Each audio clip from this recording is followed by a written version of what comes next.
As the 2019 spring track and field season approaches, DeSoto track athletes participate in the track club. The athletes participate in indoor meets as well as a rigorous training schedule. However, distance coach Ben Stamey explains that the track club is not directly affiliated with the school.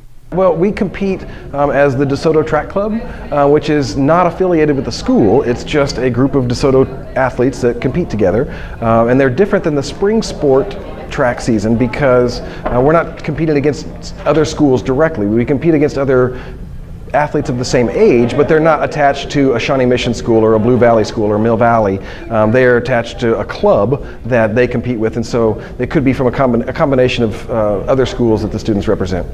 Even though the club is not affiliated with the school, senior Graham Huddleston says it's a good experience to help young athletes prepare for the spring. It just gives you experience competing at a high level. The level of competition is still very high as it is in more normal varsity meets. We'll compete at week to week in the spring.